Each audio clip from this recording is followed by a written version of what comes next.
Как се организира екосватба и какви са тенденциите през този сватбен сезон, ще разберем от следващите ни гости. Сега тук при мен са две жени, Соня и Силвана, които правят изключително невероятно красиви сватби. Въобще сватбени рокли, почти като тези, които видяхте, дори мога да кажа и по-красиви. Здравейте, добре дошли. Здравей, Мария. При мен. Много се радвам обаче, че ние няма да си говорим за класическата сватба, а за това какви са тенденциите в момента и че реално ековълната наистина залива и това празнично събитие в живота ни. Да, разбира се, както има мода в всичко, така има мода и в сватбите. Ние преди това видяхме, говорихме за мода в спорта, мода в храненето. Така, разбира се, има и мода в сватбите, мода в роклите. Само ми кажете, аз идвам при вас за съвет и ви казвам, знаете ли, искам да е нещо така по-различно, да не е толкова класическо. Искам да речем, сватбата ми е да е в гората сред природата. Възможно ли е да проявявам такива капризи или това са наистина капризи, които няма как да бъдат удовлетворени? Сега, когато дойдете при нас, това не е каприз, а напротив, когато една булка идва при нас с Силвана и каже, аз не искам да бъда класическата булка, искам да бъда изключително различна, ама не такава стандартна булка. Именно. Сега, нека не забравяме, че всеки в своите представи по различен начин вижда нестандартното и класическото. Да, защото те всички искат да бъдат много нестандартни и различни, но в същото време са малко плахи, някои от тях. Разбира се, какво ще кажат родители, роднини, но когато се появи все пак такава нестандартна булка с било то сватба или рокля, за нас това е провокация. Тогава ние сме щастливи и започваме да мислим. Не знам дали ми вярваш. Вдъхновяващо е. Точно така. Не знам дали ми вярваш, но ние лягаме с нашите булки. Аз лично лягам с тях. Представям си. Преживявате абсолютно всичко. Преживявам, разбира се. И ако тя каже, че иска да е в гората, веднага обмисляме роклята, каква ще бъде декорацията, как тогава ще роклята е различна, предполагам, нещо, което може да се случи в този контекст. Разбира се, че роклята е съобразена, винаги е съобразена с мястото, където ще бъде сватбата. Както зависи от, дори ако е в ресторант, от типа ресторант, в залата, така зависи от градинско парти, морско парти. Да. Рокля за една горска сватба, каква би била? Сега, горската сватба не е задължително да се направи в гората. Горската сватба може да бъде направена в зала, защото ние можем да направим горска сватба или дъно на море, или космос на зелена поляна.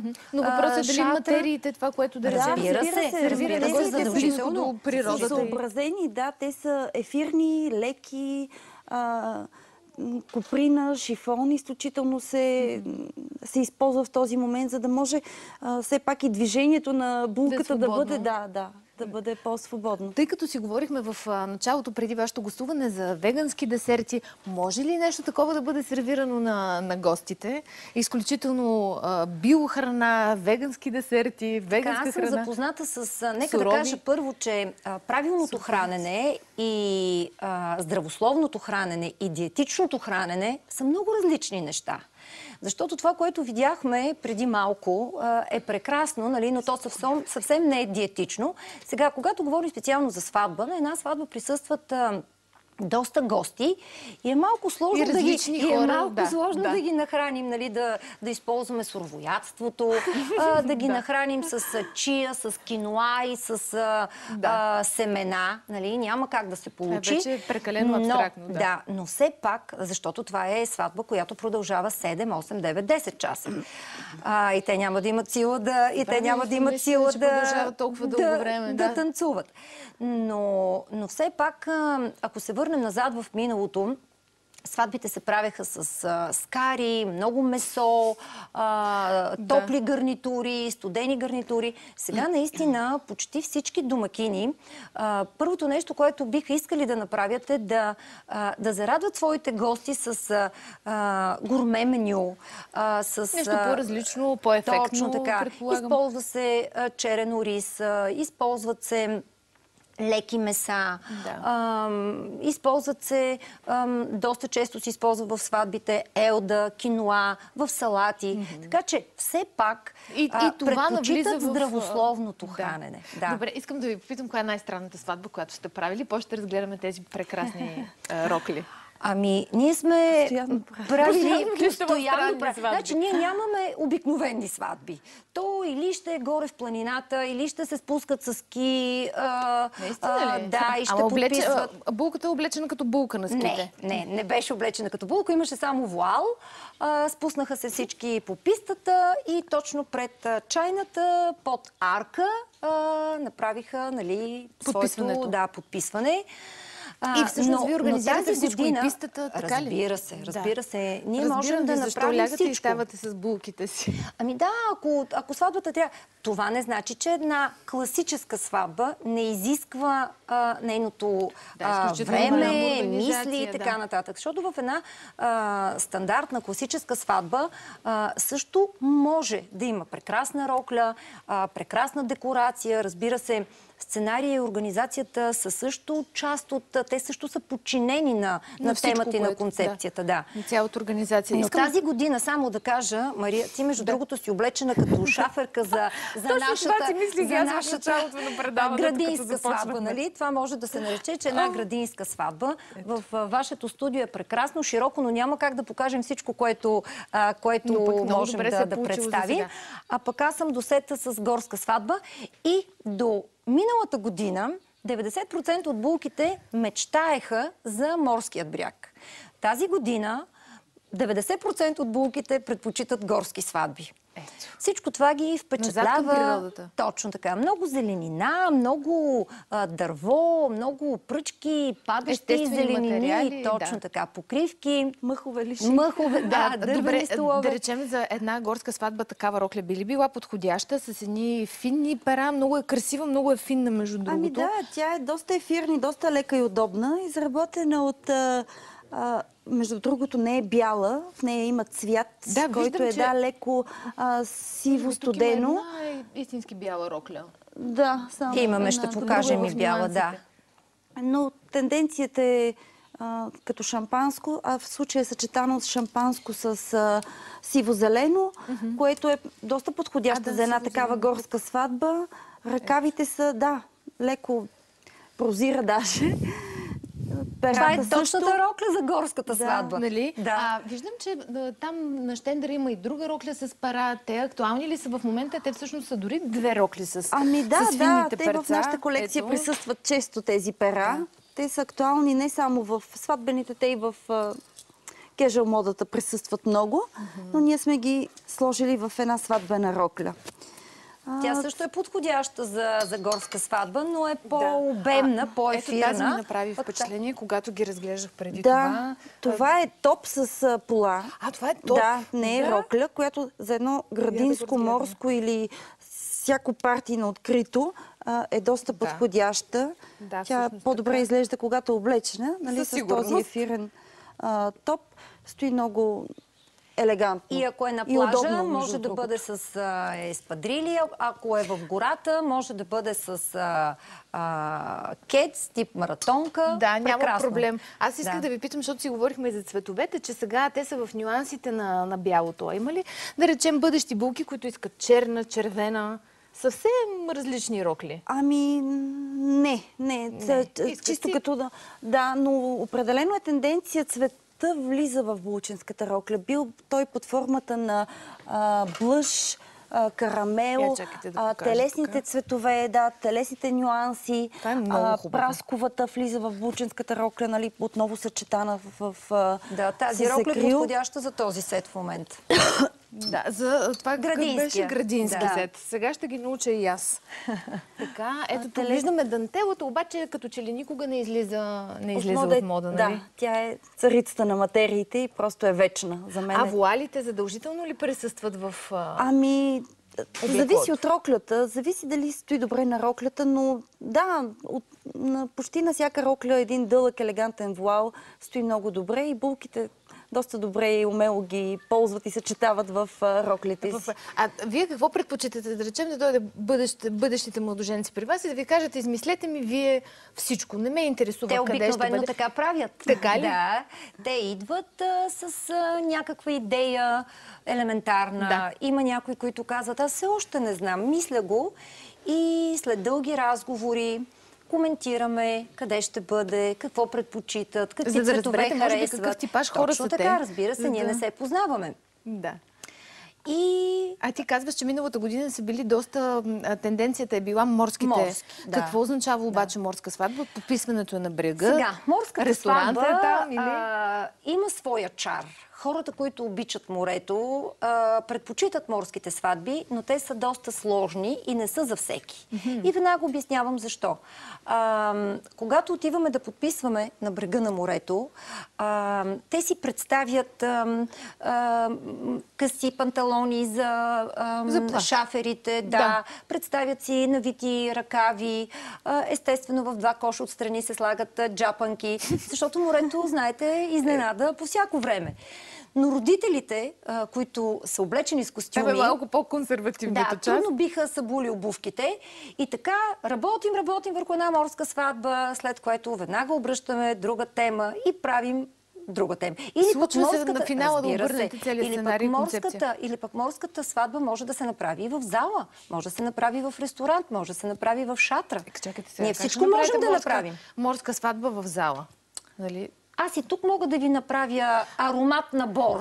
И тук мога да направя в тази зала горска сватба. Всичко може да се направи навсякъде. Няма невъзможни неща. Разбира се. Ето виждаме една хубава горска сватба. Не ви попитах за винтидж сватбите. Попаднах и на такава информация, че сега също са много модерни. Какво винтидж сватби сме направили безброй. Наистина много красиви сватби. Връщаме се назад в миналото. Облекли сме много булки. Съжалявам, че не съм дала достатъчно материал. Облечени булки в винтидж, да, с памучните дантели, с материалите от едно време, които са били... С аксесуарите в косата, с перлите, с цветето. Наистина тези сватби са много красиви и запомнящи се. Защото това е една благодатна тема. Това е една много така благодатна тема. Да, романтични се, разбира се. Сега, ако се сетим и се върнем в миналото и говорим за Южна Франция, представете си. Много красиво. В такъв случай младоженеца как е облечен? В смисъл в винтидж стил? Предполагам, че и там тъканите са като лен, памук, естествени материали. С красива шапка, с кърпичката, с... Наистина, много винтидж сватби сме направили. Те са изключително модерни. Но вижте, ние правим непрекъснато неща и за нас вече за нас омръзват. Докато за всяка булка... Те са... ново начало, нещо изключително, което ще се... Така че, затова не казвам кое е модерно и кое е старомодно. Човек трябва да послуша душата си. Ето, ековълната отново ни залива. Много. Кажете за колко време организирате една сватба? И нереално ли е, да речем, за 2 седмици да се организира сватба? Да кажа ли? Кажете. Че сме организирали сватба за 3 дни и сме правили рокля за 2 денонощия. Да. Булката живее в чужбина. Булката живее в чужбина. Трябва да се направи тази сватба, защото няма друго време, има някаква причина. Да, условности, които... И правим сватбата за 3 дни. Просто всичко се организира. Добре, а кои са основните правила за една класическа изчистена сватба? Има ли си такива, които задължително трябва да присъстват? Според мен основните правила, бих казала, че това е хората да се доверят на емоцията си, каквато и да е сватба. Дали е класическа, без значение, да не обръщат внимание на дребните неща. Да не бъдат притеснени от това, че в църквата има закъснение от 50 минути, за това, че госпожата от общината е закъсняла 20 минути. Всеки трябва да бъде много спокоен и да се радва на всичко, което се случва. Това ли е най-голямата грешка, която правят младоженците, като че ли да очакват всичко да върви като под конец? То е до човек. Има хора, които казват, искам да се забавлявам и ми е все едно. Има хора, които наблюдават, са напрегнати, наблюдават, всяко нещо. Контролират. Точно така. Това е въпрос на усещане, въпрос на характер. Изпускат празника, нали? Изпускат празника, да. Но все пак, откакто съществуват агенциите в България вече толкова години, хората се доверяват и наистина преживяват този миг.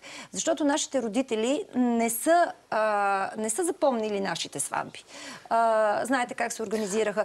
То за това и все по-често хората правят сватби. Когато ми зададат въпроса, хората женят ли се? Разбира се, то винаги се женят хора, умират хора, раждат се хора, но преди години сякаш хората не желаеха да правят сватби, защото нямаше тази красота. То правенето на сватбата беше някакво задължение. Да омъжиш дъщерята и да ожениш сина. Точно така.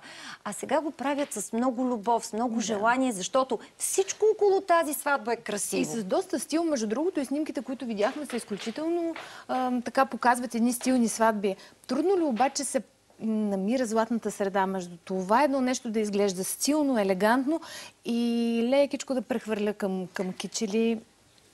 Ами, не е трудно. Ако го направи професионалист, ако съчетае правилно. Сега обикновено те казват, аз харесвам в вашият сайт, разгледахме минт и злато. Примерно. Да. Окей, минт и злато е страхотно, нестандартно съчетание. Ние имаме различно виждане, обичаме да играем с цветовете, съчетаваме много нестандартни цветове, праскова с сиво, което той наистина... Той се изглежда много шарено, създава настроение, но пък не е кич. Например, съчетание на металните цветове злато и сребро, дали ни харесва или не, то е тенденции в дрехите и в сватбите. Но когато е съчетано правилно, аз започвам да съчетавам от пода. Така ли? Естествено. А през роклята, защото сега отново сме на тази вълна за шарените рокли, многоцветните рокли. Какво е твоето мнение? Ти каза, че не Силвето каза, че напоследък не търсят цветно, но преди 15 години ние направихме първата булка с бяла рокля и черен топ. И направихме, изглежда много добре, изключително стилно. Беше страхотно. И когато булката ми каза, искам сватбата ми да бъде бяло с черно, аз веднага си представих полилей, кристални в черно, камъни, кристали в черно, орхидея, кала. Беше уникално. Така че ние с Силвана сме обличали доста булки в бяло и черно. Разбира се, има някаква граница. Тя не може да бъде облечена отгоре до долу в черно, с черен вуал. Добре, Соня Силвана, много ви благодаря. Успех ви пожелавам. Наистина сте изключително креативни и създавате какво ли не. Правите хората щастливи със сигурност, така че продължавайте да го правите. Благодаря.